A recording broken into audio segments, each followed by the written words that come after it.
You're watching Activist TV. Hello, it's May the 5th. We're in Leicester and it's the annual May Day March. We're going to see what goes on during the march and we'll see the speeches being made at the end of the march. So let's go and have a look around.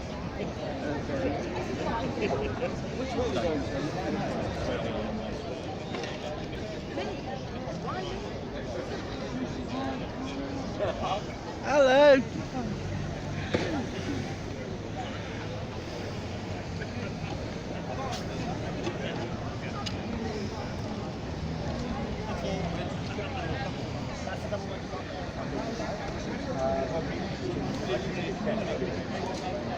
Well, it's about Harry singing. There you go.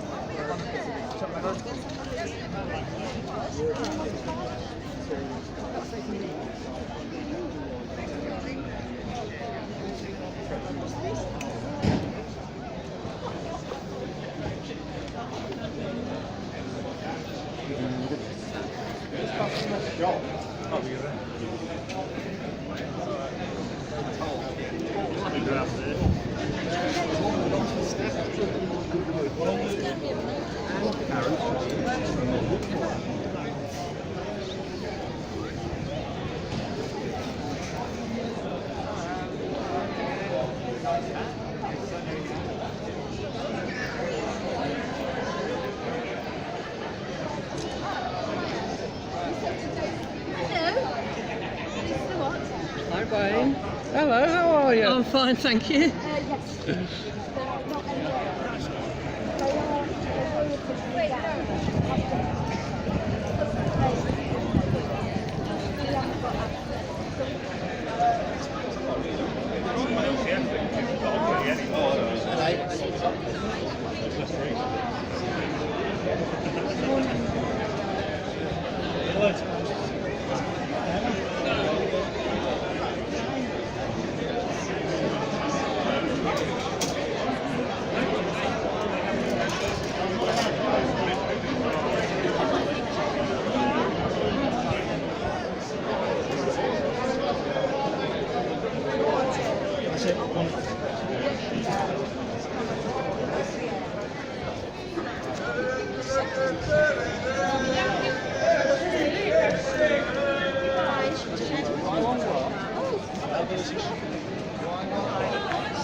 We say fight back! We say fight back! Fight back!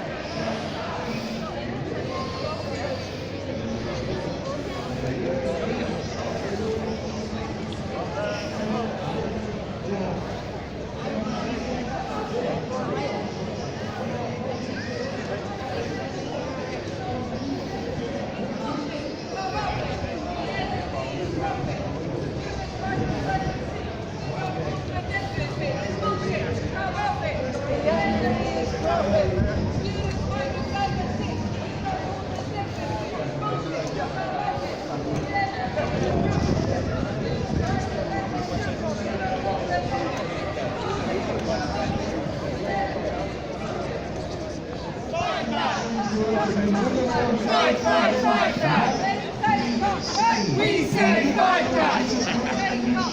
We say fight back! Fight back! Fight back! Fight back! We say fight back! We say fight back! There's life eternal. There's life eternal. Lord, say to one and all, believe on the Lord Jesus Christ and you shall be saved. Amen. We'll finish now.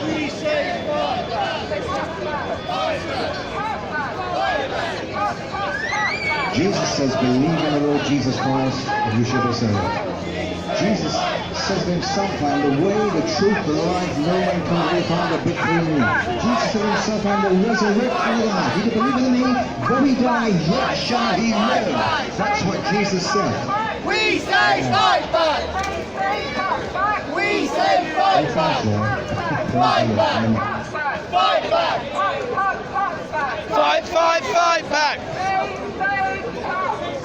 We say fight back!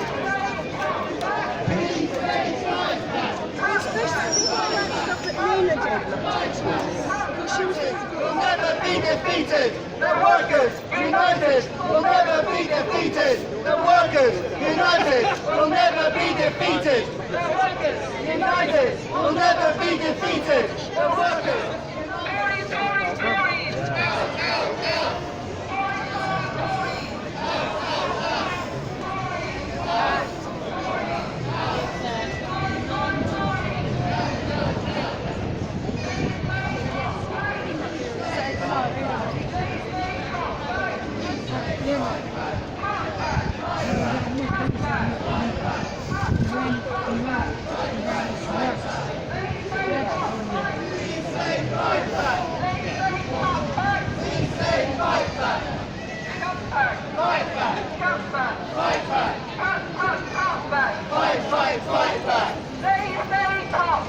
We say fight back! We say fight back! Tory, same old story. Labour, Tory, same old story.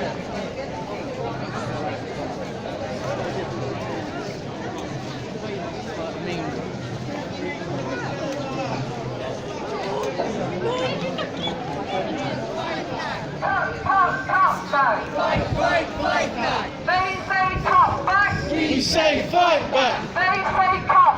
We say fight back! Fight back! Fight back! Fight back! Fight back! Fight back! Fight back! Fight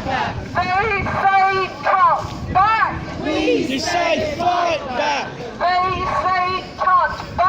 We say fight back! Cut back! Fight back! Cut back! Fight back! Cut back! Fight back! Tories! Out! Tories! Out! Tories! Out! Tories! Out! Tories! Out!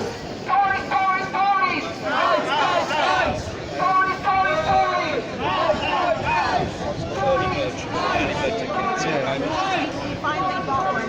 Yeah, like very basically.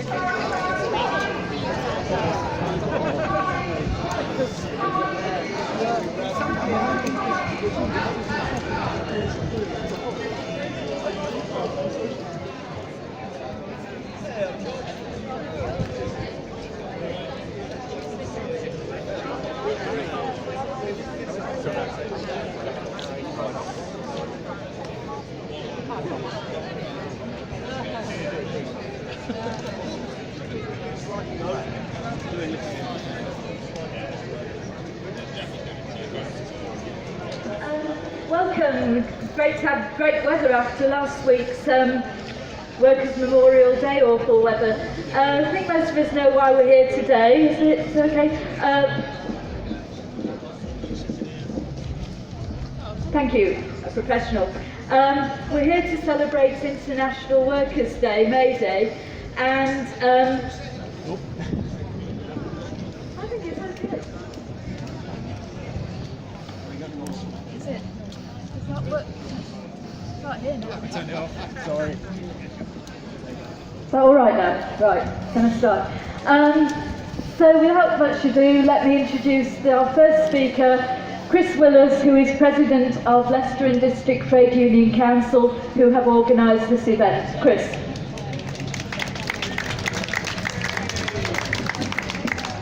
Thanks, Anne. Okay, welcome to our May Day event. As Anne said, this is our May Day celebration. Well, part one anyway. Part two is tomorrow in Duffy's Bar from 3 o'clock. Please come along. Music, socialism and celebration. We are celebrating. We have to be celebrated always. And go on. Yeah. We don't need to. You're not speaking on this event. I'm really sorry.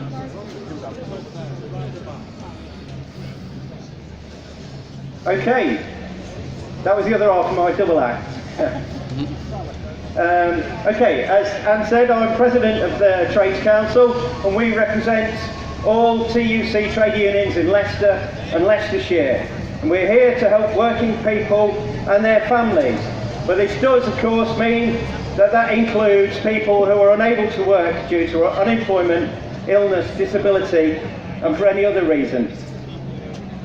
May Day, or more formally International Workers' Day, is a traditional day to celebrate trade unions and the whole labour movement. I'm really pleased that we've seen plenty of banners here today, but we can do even better next year. So have a word with all your friends, your comrades, your families, and let's get some more banners and some more people on our celebration. It's a wonderful day today. The weather's been kind to us, and I'm sure it will be next year as well. The theme today is Fight Genocide, and the speakers will be expanding on that theme.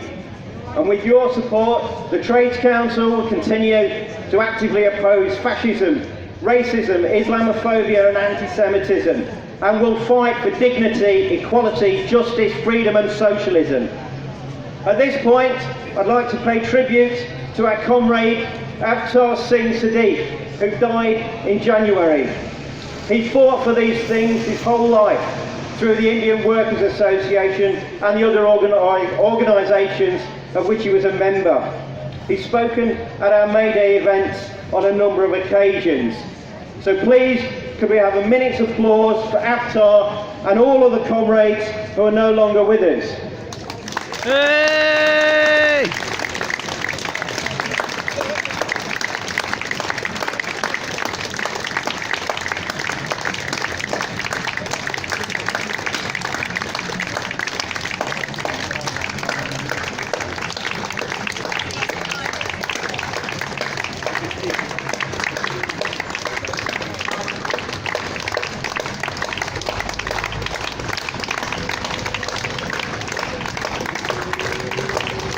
Thank you. The struggle still goes on. If you're not in a union, join one. If your union's not affiliated to the Trades Council, get it to affiliate. Together, we are stronger. Join us, and together, we'll win. Thank you. I'd like to actually invite our very special guest speaker. Just over a month ago, on the 30th of March, Trades Council was instrumental in getting a memorial stone erected in the market square to 3 very brave Leicester men who lost their lives during the Civil War in Spain, Roy Watts, Jack Watson and Fred Sykes. And we were very privileged to have as our guest speaker then Marlene Sidaway from the International Brigade Memorial Trust, who has very kindly agreed to come and speak to us again, and I'm very glad that she's done that, because some of us missed the memorial event on the 30th of March. We're at our union conference. So let me introduce the actor and committed socialist and brigadista Marlene Sidaway. Thank you. Thank you, Anne. It's great to be here again. I'm getting quite used to Leicester now. I might just stay. Anyway, it really is good, and I'm pleased to be here, and I'm very honoured that you've invited me again. Now, a lot of you are members of the IBMT, I know, but if you're not already, there are lots of our leaflets on the stall there. So please, if you feel like it, if you don't feel like it, look at this thing and you might just be moved to join us.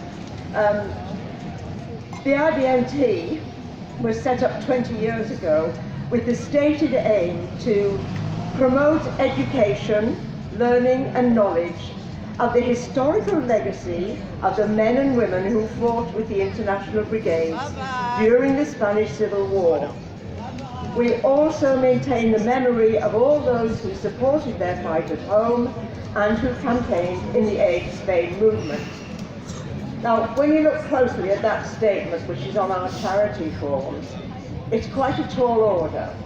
There were over 2,500 recruits from Britain and Ireland who joined the 35,000 volunteers from 53 different countries who volunteered to go to Spain and fight anti-fascism, who fought fascism and supported the Republican government, the elected Republican government of Spain.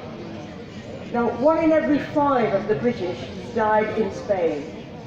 Very few escaped without some form of injury. Most of the volunteers came from the working class, but all classes were represented. Intellectuals, writers, poets fought side by side with volunteers from a wide range and wide variety of different occupations and from all parts of Britain and Ireland.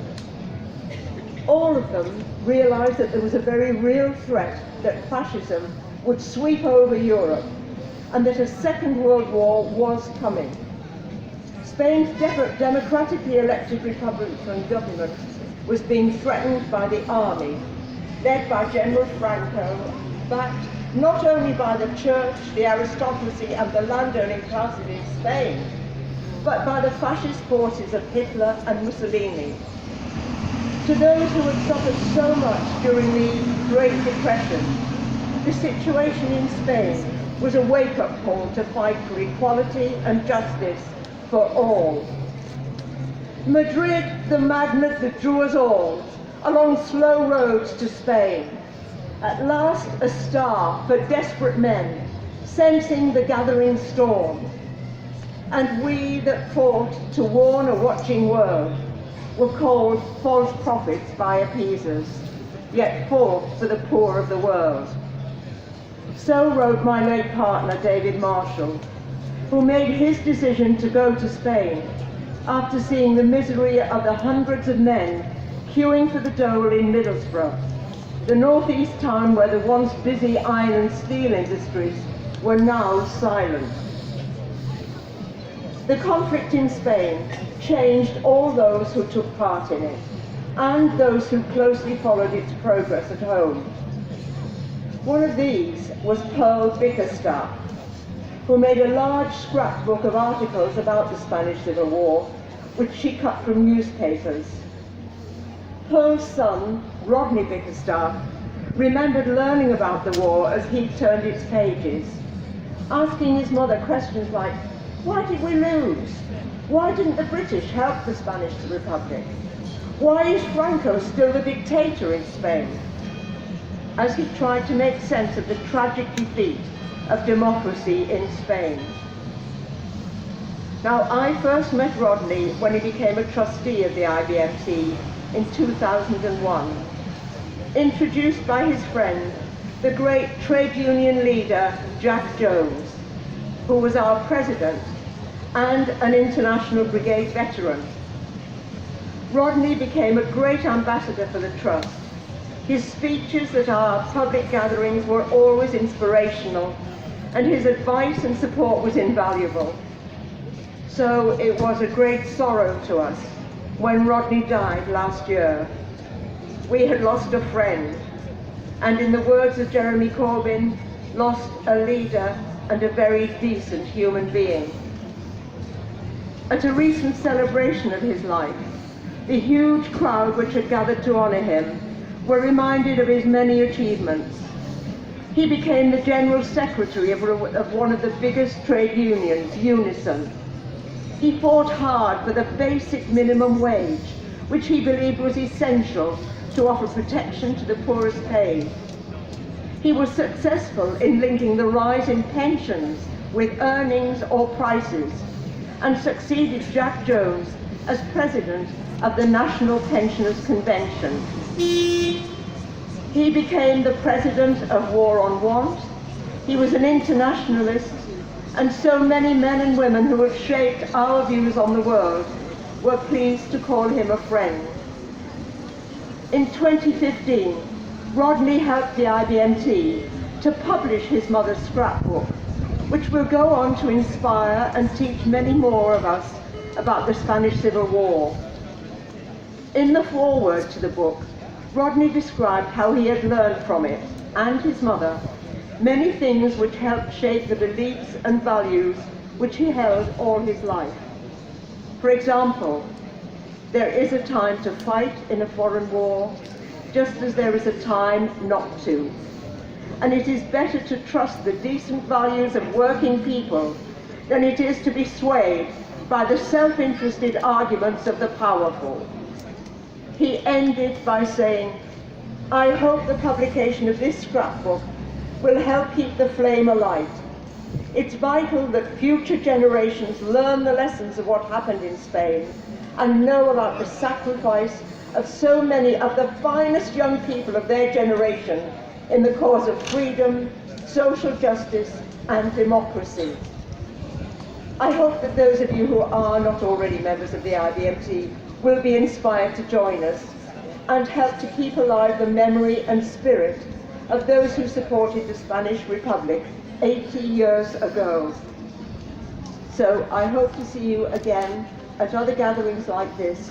We must all continue the fight to remember those who've gone before us and believe in what they believed in, what they believed had to be done to make life equal and just for everyone, not just us in this country, but in countries around the world.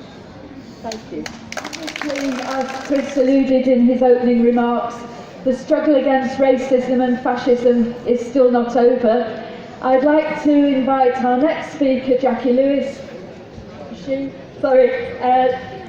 from Stand Up to Racism. Thank you. Hello everybody, my name's Jackie Lewis, I'm from Leicester Stand Up to Racism. And I want to start by paying tribute to the real wealth makers in this country.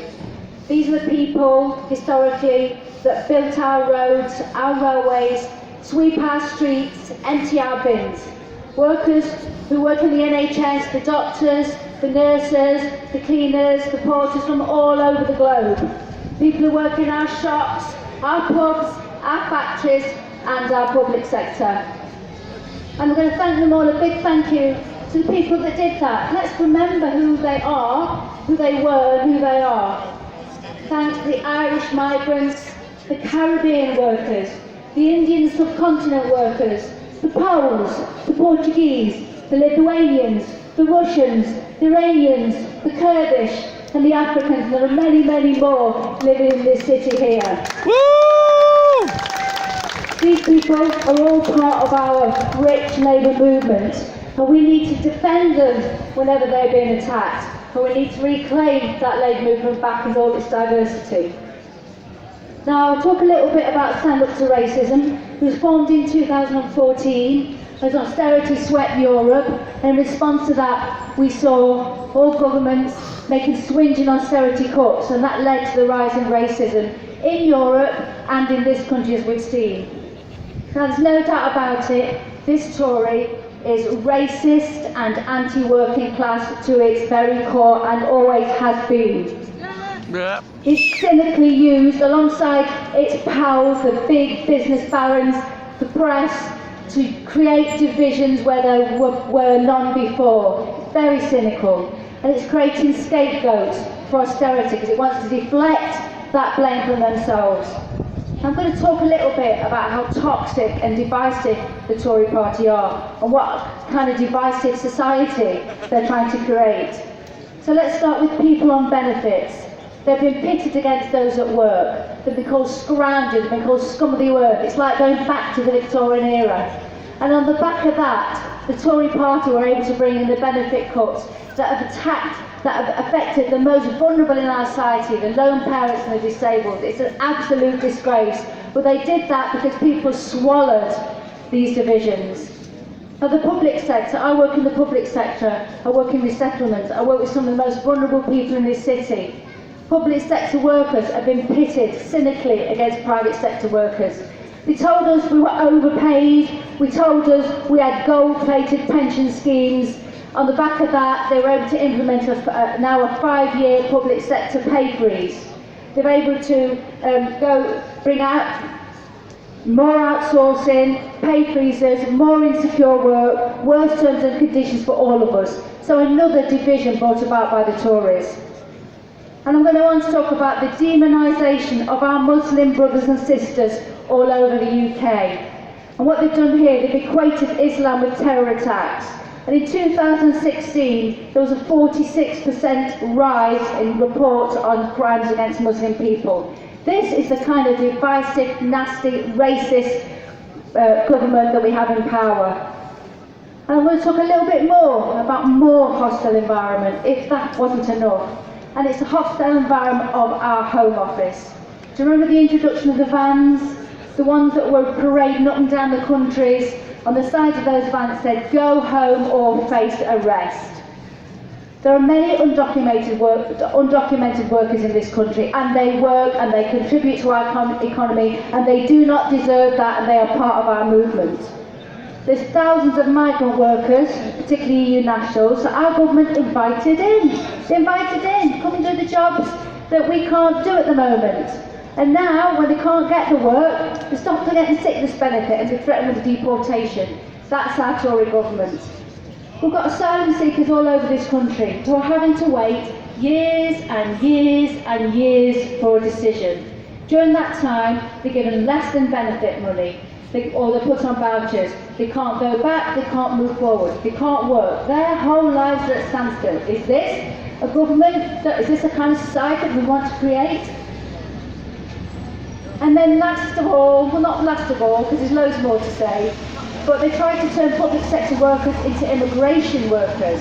They tried to say we would decide who would get services. And as a result of that, because we're not immigration officers, I don't want to be an immigration officer, but as a result of that, all over the public sector, migrants have been refused work, they've been refused services, and sometimes they've even refused healthcare. It's a society that I do not want to be part of. And lastly, of course, not at all least, the Windrush scandal. Thousands of Commonwealth citizens in this country who migrate over from the 50s onwards have been basically penalised. In 2014, the government revoked a clause that stopped them being forced to be deported, and those things have been happening. And yes, we got rid of Amber Rudd, great, but these aren't going to go. They're not going to go. We're going to have to fight them one by one by one, that's for sure. And yet, despite disaster after disaster, they're still here. Just clinging on with the help from a big fat bribe to the DUP that's helped push their policies through. Now I really think, I've thought a lot about what I'd say today, and I really believe that we're at a crossroads in history. And I think what we do now as the whole of the Labour movement will decide what society is going to be like from now in the next 10 years. And I think there's two strands to the struggle. This is my personal opinion. We have to get rid of this government. There's no doubt about it. They are absolutely destroying the very fabric of our society and creating all those divisions that I've just talked about. But it has to be replaced by a real alternative. I personally feel that real alternative is with Jeremy Corbyn and a grassroots Labour movement and a grassroots Labour Party. And I think what we've got to do, to a certain extent, there's a lot of people from different organisations here, trade unions, different Labour Party, socialist organisations. To a certain extent, we have to put our differences aside and we have to start standing together and fighting, and that's what Stand Up to Racism is trying to do.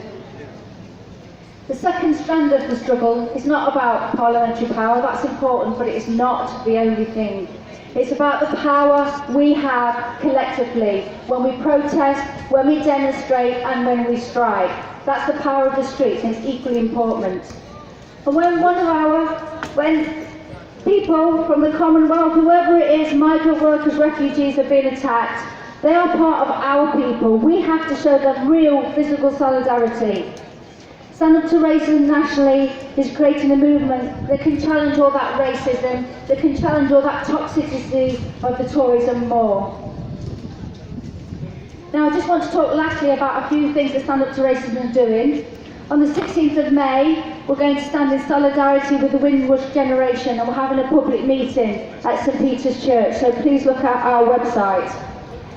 On 19th of May, the Football Lads Alliance, and actually they are now gravitating around Tommy Robinson, aka EDL. They're having a demonstration in Manchester, and just like the EDL, they're trying to recruit to the far right. It's very important that we stand against them, so there's going to be transport to that demonstration.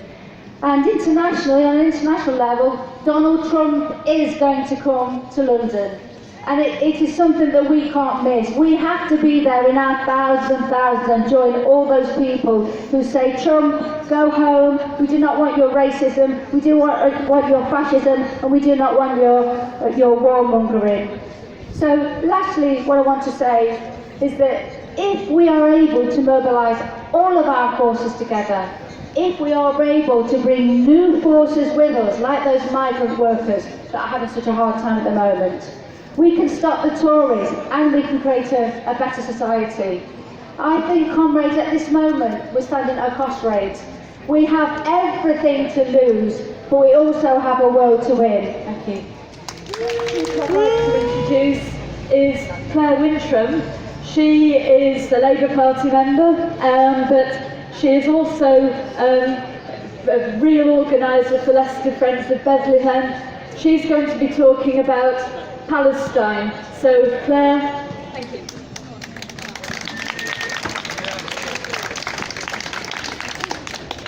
Can everyone hear me? Is that okay? Good, thank you.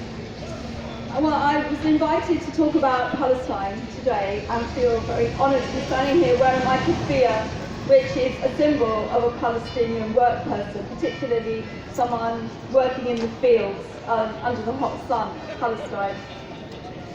I was thinking about things that people have talked about during their speeches earlier today as well, about fascism and about the Home Office in particular. And I'd like to make some connections between those speeches and what I would like to say. Fascism rules large in Israel, unfortunately. And I stand here as a Jewish woman whose own father was a Holocaust survivor to say that. And things that I have seen on the ground that relate to people wearing this keffiyeh are utterly horrific. So I was thinking, as I was coming here, about talking about Palestinian farmers, Palestinian fishermen, Palestinian doctors, Palestinian nurses, Palestinian teachers, Palestinian women working in olive groves, Palestinian women working in wheat production to produce couscous, Palestinian men picking dates in the Jordan Valley. Every single one of those people will have experienced the Israeli fascism in some way or another, whether that's through their land being confiscated, whether that's through the illegal apartheid wall being built across their land, whether it's through the olive groves being chopped down to 1 metre high because a Palestinian might hide behind them, and that makes it so dangerous for the Israeli army. Whether it's through contamination of water with sewage in Gaza, which happens all the time, happens in the West Bank all the time. Whether it's through solar panels being shot to pieces so they're no use anymore by Israeli settlers, where Palestinian friends of ours installed them on their rooftops so that they can keep using electricity whenever the electricity power goes out because of shortages from the Israeli side where they have to buy their electricity from. And issues to do with water, the fact that friends of ours who live in refugee camps in Bethlehem have 40 minutes water a week at times like this, when you can drive through the Palestinian countryside and look across the hilltops to where Israeli families are watering their own gardens and watering the olive trees that they've stolen from Palestinian groves and planted them in the middle of their roundabouts, their traffic roundabouts. Huge injustices of that nature. So I was thinking about olive growers who lose their livelihood because the olive groves are chopped down. But also, in the last year, olive production has dropped by 40% because of the illegal Israeli occupation, not because of water issues or because of lack of people being out on the land able to pluck olives, but because of violence from the Israeli occupation, from the army, which cynically calls itself a defence force, and from settlers who are all living there in those parts of Palestine illegally. So that undercuts people's opportunities for a decent income. It means they can't afford enough food, they can't afford clothing, they can't afford schooling for their children. And I was thinking about fishermen off the coast of Gaza who are shot to death by the Israeli Navy because they are absolutely not allowed to fish, they're not allowed to grow any of their crops. If they do anything that is seen as threatening Israeli security. And the term Israeli security seems to grow larger and larger by the minute. Everything is terrifying to the Israeli government, to the fascist, arrogant Israeli government, leading to deaths of children, deaths of women, deaths of elderly people. And I've been reading up every week over the last few weeks about the protests in Gaza that I'm sure many of you are aware of. And I have enormous respect for the dignity of the people who are able to continue to demonstrate along the illegal border between Gaza and Israeli territories.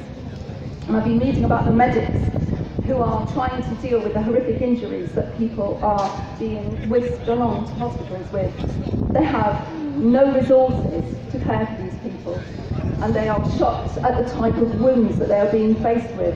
So that was what was making me think about the medics and about the nurses and about the ambulance drivers and about the paramedics who are rushing out into the fields every minute of every day for the last few weeks to pick up their family members and their comrades and ferry them to any hospitals that are still functioning. Most hospitals in Gaza are not functioning because of the occupation and because no government outside in any country will have the guts to face up to the Israeli government and try to stop them in their appalling human rights abuses.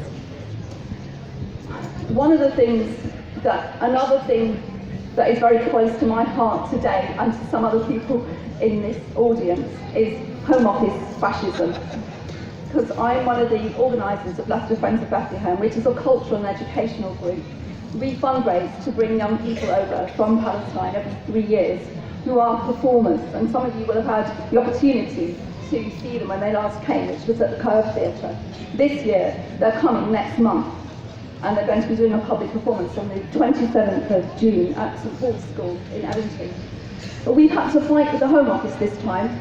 This has never happened before. Young people have been coming to this country for 20 years from this particular cultural centre in Bethlehem that we work with. And they've always gone back home. And they've performed in Belgium, they've performed in Norway, in Jordan, in France. And the organisation where they learn their performing skills has international funding. And for the first time ever, this year, an outsourced company, which I think is French, I don't think it's British, but it works for the UK Border Agency, and it's based in the Middle East, had decided that all the young people coming here were potential asylum seekers, so they weren't going to be allowed to have their visas. And for the first time ever, we've had to campaign to ensure that the group will actually arrive. We know that 17 of the 21 have been granted their visas, but we're still not absolutely sure about the final 4, and they're due here in a few weeks' time.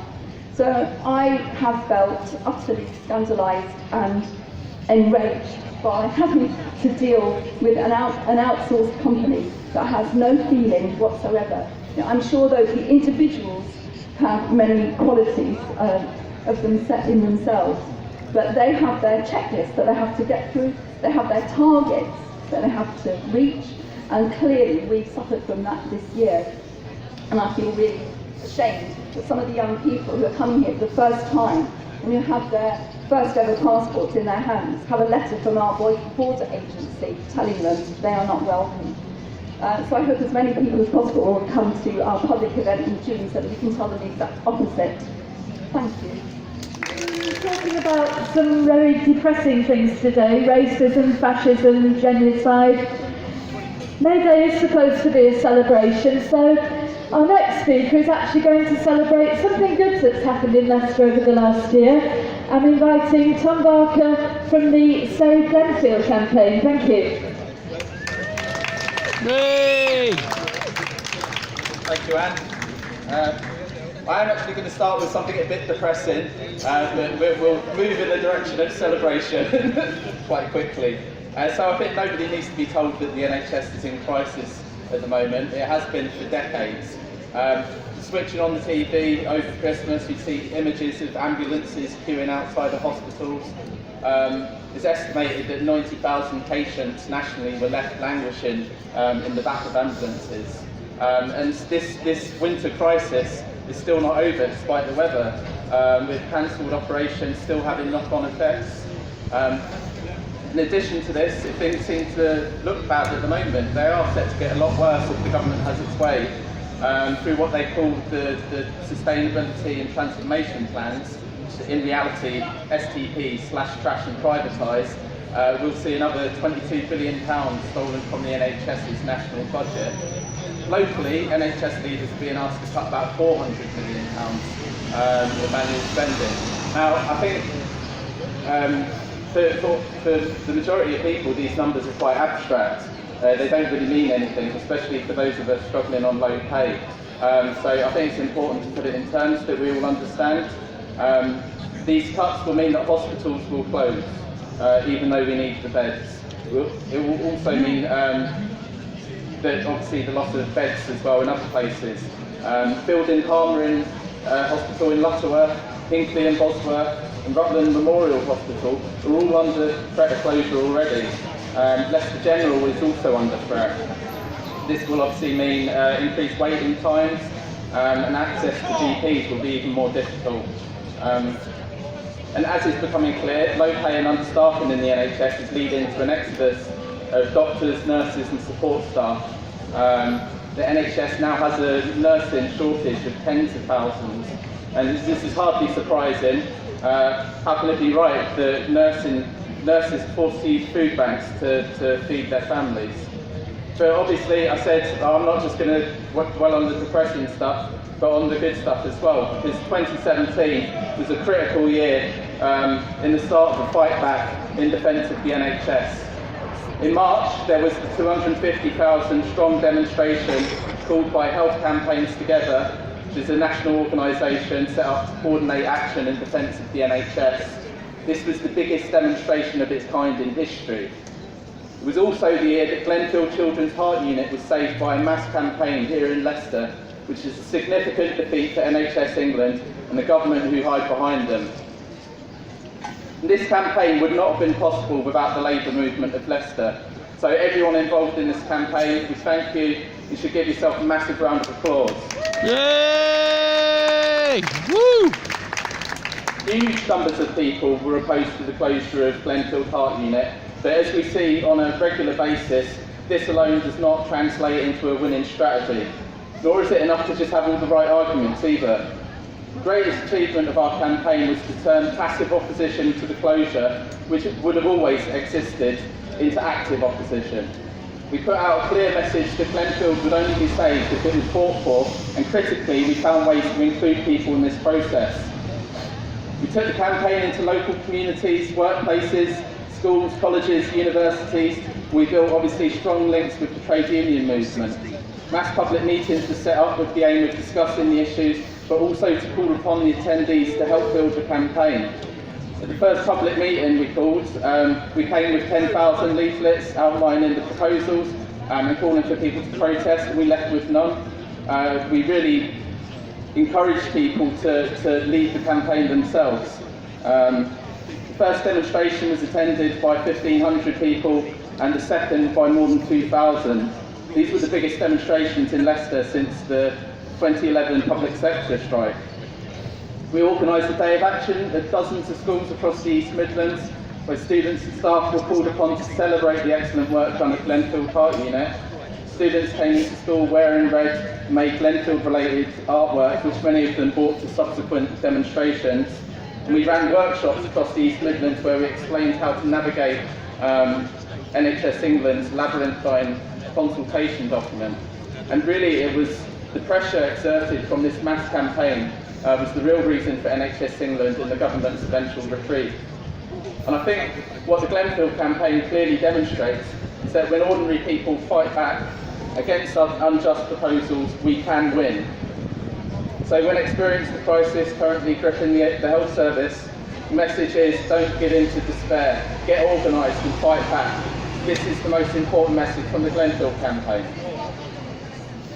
So where next? Building upon the success of the Glenfield campaign, we've now set up a second group called Save Our NHS Leicestershire, which is a broad group aimed at stopping all of the cuts to the NHS locally across Leicestershire and Rutland, and obviously link up with the national movement.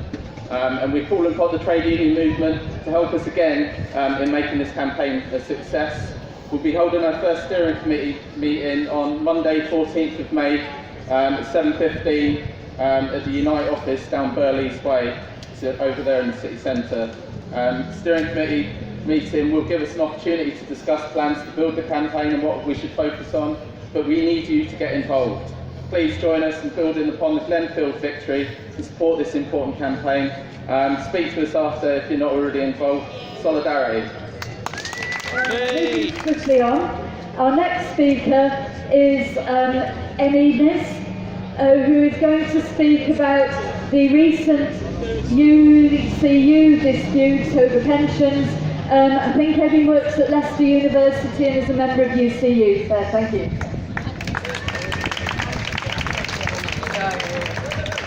Hello, I apologize for my voice, I've got a bit of cold. I hope you can all hear me. Yeah. Good, yeah. So I'm a member of our University and College Union, which represents all, well, not just lecturers and academics, but people who work at the higher education sector, both pre-1992 and post-1992 universities up and down the country, as well as further education colleges. And so as most of you probably heard in the news that there are those of us 61 pre-1992 universities, including Leicester University where I work, took an unprecedented industrial action earlier this year. So 14 days of strike action spread over 4 weeks. And that like I said, it was unprecedented in history. And this action was backed by around 88% of the vote and only about 58% turnout nationally. The immediate cause of this dispute was that our employers, Universities UK, which is the trade union of the vice chancellors of the universities, they tried to impose a drastic pension cut in our pension. Up to about 40 to 45% in our pension, a cut in our pension depending on how many years you have left to contribute. And it's not that we had gold-plated pension to begin with. We are in a private pension scheme called the University Superannuation Scheme, whereas everybody else who works in the public education sector, school teachers, further education college teachers, and there are post-1992 university lecturers, they're all in their different nationalised pension schemes.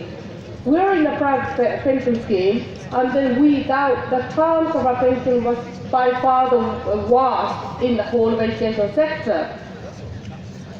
And despite that, our employers tried to sample for our young people nearly half our pension, and hence it led to this strike action.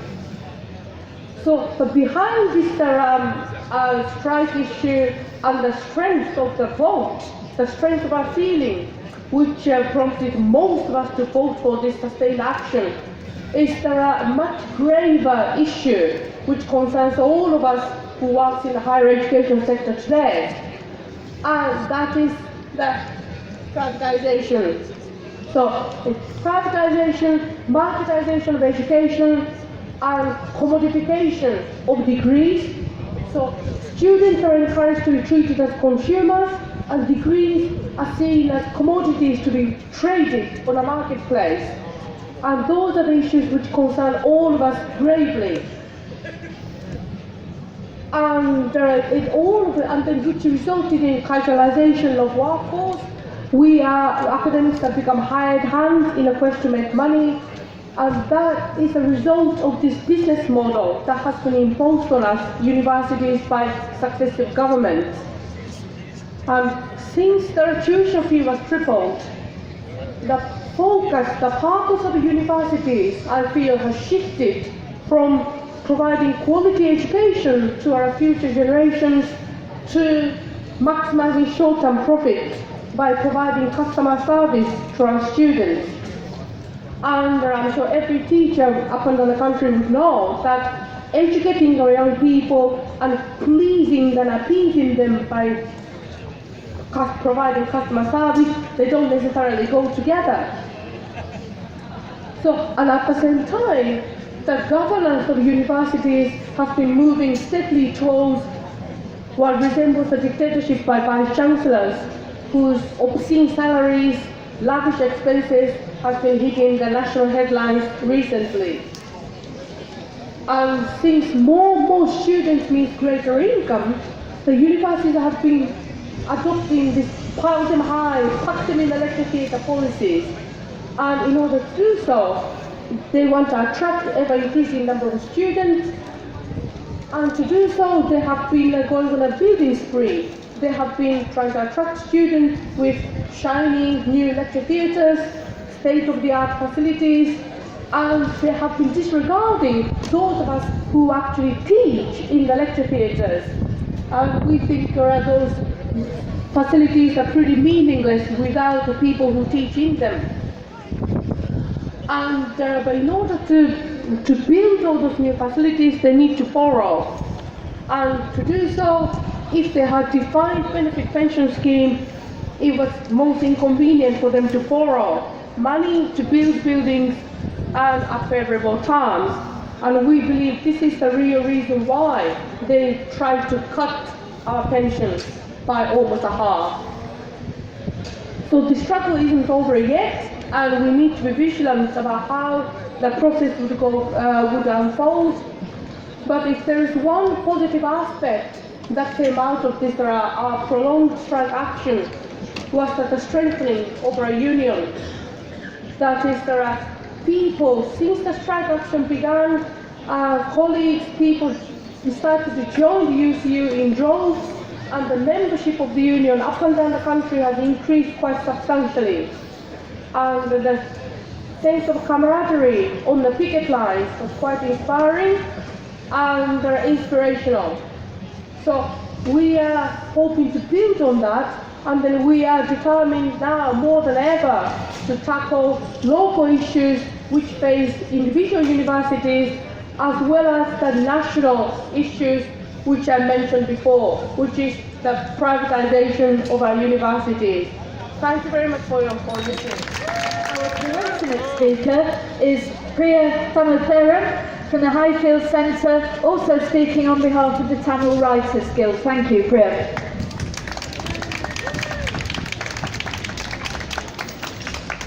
Thank you for inviting me to speak here today. As introduced, I'm not only involved with Highfield Centre and the Tamil Writers Guild, but also with the Leicester Civil Rights Movement, which was formed back in September 2000, when the Home Office dumped 450 asylum seekers here in Leicester without any facilities and so on. We're coming of age this September, our 18th anniversary. We're a totally unfunded organisation, so this year's Highfields Festival, we'll be holding a collection for it, and the event itself is free. It's on Saturday 18th August, and we're hoping Low Key will be the main artist. So please put a note of that in your diaries, and we hope to see you then. Okay, in terms of Sri Lanka and the genocide that's being described as the killing fields of the Indian Ocean, it's difficult to talk dispassionately about what's going on in Sri Lanka, the country of my birth, given the horror of what the government is doing to the civilian Tamil population.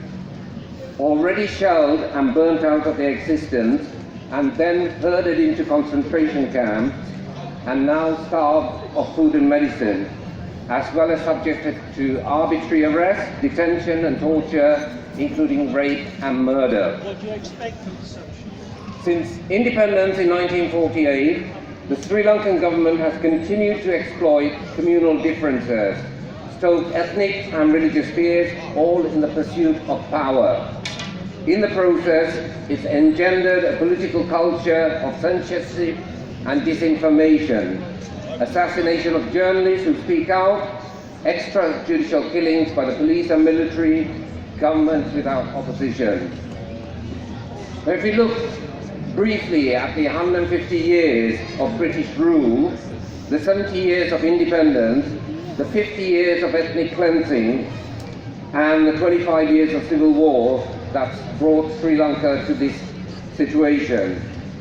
The Portuguese and the Dutch had colonized the maritime provinces in the 16th to 18th century. They took the British, who in 1815 came to occupy the whole of that island, turned paddy fields into tea estates, dispossessed the peasantry, and brought in indentured labour from South India to work in the plantations. English was made the official language and Christianity the favoured religion. It's important to distinguish between the Tamils who were brought to Ceylon by the British and the indigenous Tamils who have been there from time immemorial. Almost the first thing that the post-1948 independent government did was to disenfranchise the plantation Tamils, those who had been brought across by the British, who are now into their third and fourth generation, thereby establishing a Sinhalese majority in the upcountry areas. This was followed by the government's colonisation schemes that settled Sinhalese peasants in the predominantly Tamil-speaking northeast, thereby changing the ethnic demography of those areas. This resort to ethnic politics of language and religion was boosted in 1956 when the then Sri Lankan government came to power on the twin platforms of making Sinhala the official language and Buddhism the state religion. The language policy was introduced within 24 hours of the election, and all government servants would have to learn to conduct business in Sinhala within a given period if they were to keep their jobs. Sinhala would also constitute the medium of instruction in schools. And there began the twin trajectories of ethnic cleansing, the legal and the illegal, the civil and the military, the parliamentary and extra-parliamentary, each overlapping and reinforcing each other. Ethnic cleansing is a process, and genocide is its logical conclusion. From then on, Tamil subjugation was set. Racist legislation, followed by Tamil resistance, followed by conciliatory government gestures, followed by opposition rejectionism, followed by anti-Tamil riots instigated by Buddhist priests and politicians, escalating Tamil resistance, and so on. The imprisonment and torture of innocent Tamils that followed drove the civilian population further into the arms of the emerging militant groups, all demanding a separate Tamil state, Elam, with the liberation tigers of Tamil Elam the most militant of them. In 1983, the Tigers killed 13 soldiers in Jaffna in the northern part of the island, and the government brought their bodies to Colombo and put them on display before an angry Sinhalese crowd, and so provoked what's being termed the Black July riots, which resulted in hundreds of Tamils being killed and thousands of their shops and homes being burnt down, culminating in the killing of Tamil prisoners, over 35 Tamil prisoners in jail in the south of the country. The onset of Tamil armed resistance in 1983 followed 35 years of peaceful protest, which was met by the repeated brutality and carnage of the Sinhala Sri Lankan state and its racist thugs. The US-led global war on terror, which allows some states to conduct a repressive war against its minorities, accompanied by the overt and covert military and economic support of the USA, UK, India, China, Pakistan, Iran, Israel, Japan, and so on, and other governments, resulted in the rogue Sri Lankan state believing it had a global mandate for its genocidal war against the Tamils. These states claimed that the Tamil Tigers were a ruthless terrorist group with no democratic mandate and had proscribed them. These claims are not borne out by facts or reality. The 1977 election, the 1985 Thimphu Declaration, and the 2004 election results in Sri Lanka all provide an overwhelming mandate for a separate state of Tamil Eelam. The massacre in 2009 of well over 100,000 Tamils in the final months of the civil war did not result in any lessening of the government's anti-Tamil actions, with it ratcheting up its militarization, the grabbing of Tamil lands and homes, and resettling those areas with armed Sinhalese conscripts. All attempts by international bodies to resolve these matters has been stonewalled, and indeed, in a recent report on the commitments provided by the Sri Lankan government in 2015 to the UN Human Rights Council, it was noted that of the 25 actions to be undertaken by them following the ending of the war, only 5 of those have been completed. 3 started, with 17 not even off the ground. So where do we go now? And it's not all proven in history. A story of people seeking their independence from subjection, humiliation, and death by alien and ruthless leaders. The USA, Israel, Algeria, Kenya, South Africa, Northern Ireland, Kosovo are just a few of those instances where terrorism has been subsequently deemed to have been political struggles for independence. Tamil Eelam may not be achieved tomorrow, but surely as day follows night, there can be no more certainty than that the Tamil people's will cannot be denied forever.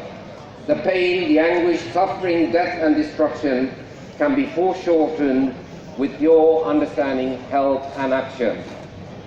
If Tamils in the diaspora keep up the pressure, if grassroots groups, anti-war movements and representatives of other oppressed people seeking liberation, such as the Palestinians, Kurds, Bas, Irish, etc., join in united fronts for liberation for one and all, then we might be able to bring some real hope for Tamils in Sri Lanka and for other oppressed people. Our luta continua. The struggle continues, and thank you. And it's not because of any particular pecking order, it's just that we received a message that the Indian Workers Association would not be able to speak this year, and then found out that they were.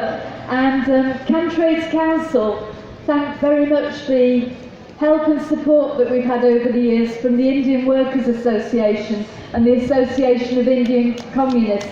They donate generously, they provide premises, and also the support of the Communist Party. And before I forget, can I thank Mr. Dave Wilford over there, who behind the scenes has been responsible for organising the PA equipment, setting up the stage, organising other things.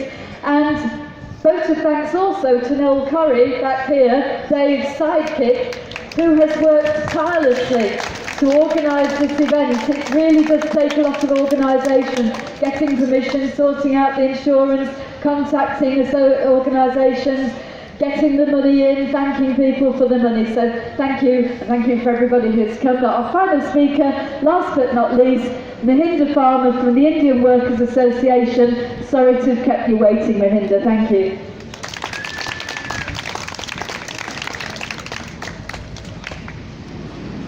Fellow comrades, let me first of all extend solidarity and fraternal greetings to you all from the Indian Workers Association and to the working class movement throughout the world. I'm pleased that the chairman of Trades Council paid tribute to my dear comrade Avtar Singh Sadek, with whom I was working along with him since 1965 to fight against racism and fascism, and also for the rights of working class people in this country.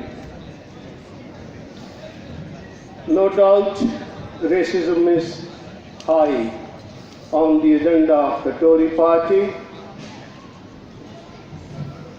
They have shown their true color by acting against the black community, the colored community in this country. I'm glad that one of them, the racist Amber Rudd, is gone. Hey. But I'm not contented with that only. I want to see the next racist, most racist person in the parliament, that is the Prime Minister, Theresa May, to go and clear the parliament and turn down it. Yeah! The grounds are there. They were put in front of the people of this country when the last election was held. Jeremy Corbyn, he brought a marvelous manifesto which was called For the Many, Not the Few. And that manifesto have given a lot of support to the Labour movement in this country and took the Labour Party back to 100 years when it was formed. The Labour Party was formed on the same principle as the manifesto. And I'm waiting to see when the next election comes and we can say goodbye to Tory for many, many, many years.